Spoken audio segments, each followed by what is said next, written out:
Hello, নমস্কার, আদাব। আমি স্বর্ণালী ভিডিও নিয়ে আসছি যেটা একটু ইন্টারেস্টিং। আপনাদের ভিতরে অনেকেই এই ফলটাকে দেখছেন বলে আমার মনে হয় না, আর যারা দেখছেন অবশ্যই কমেন্ট করবেন। এটা হচ্ছে আমি বরিশাল থেকে টেনে নিয়ে আসছি।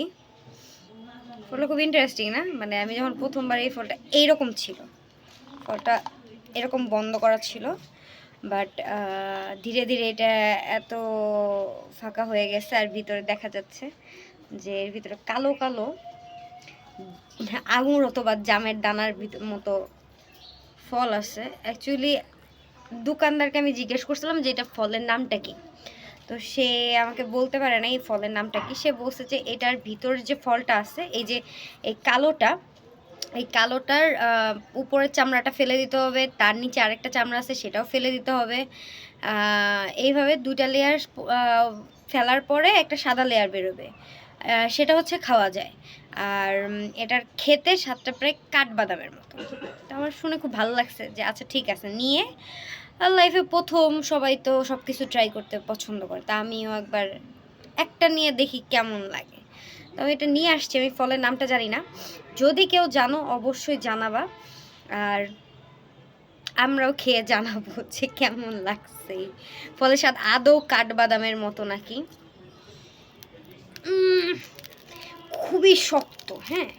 এই হচ্ছে দেখতে, ভিতরটা পুরা মানে লাল কালার টাইপের, লাল কমলা মিক্সড একটা কালার। হ্যাঁ, যাই হোক, ভালো লাগছে।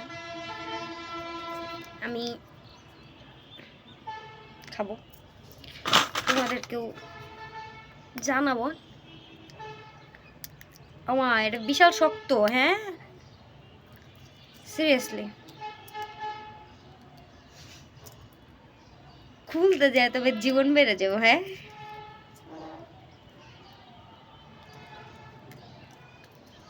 ওকে, আই গেস আমি বেশি চাপ দিয়ে ফেলছি, যার কারণে সুন্দরভাবে ভাঙে নাই। বাট এই হচ্ছে কালো অংশ, আর এই হচ্ছে এই কাঠের এই সাদা অংশটা, এটাও ফেলে দিতে হবে। ভিতরের যে এই যে যে অংশটা দেখা যাচ্ছে, এই যে ভিতরের এটা, এটা হচ্ছে খাওয়া যাবে, আর বাকি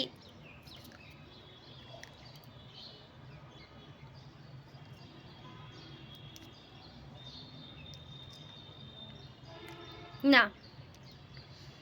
বাদামের স্বাদ ঠিক আছে, কিন্তু পুরোপুরি কাঠবাদামের না।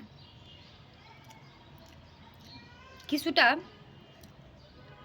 কাঠবাদাম কাজু বাদাম একসাথে দুইটা যদি কেউ মুখে দেয় যেরকম একটা ফ্লেভার দেবে, এটা ঠিক সেরকম ফ্লেভার। মজা আছে, কিন্তু মাস্ট ট্রাই। কেউ যদি বরিশালে যাও, ওখানে একটা ব্রিজ আছে, শ্মশানে যাওয়ার আগে পরে, ওদের মহাশ্মশান, বরিশাল মহাশ্মশানে যাওয়ার আগে পরে ব্রিজটা, ওই ব্রিজের শেষেই বসে আর কি। ওখানে প্রচুর দোকান বসে, ওইখানটা থেকে আমার কিনা। বাই।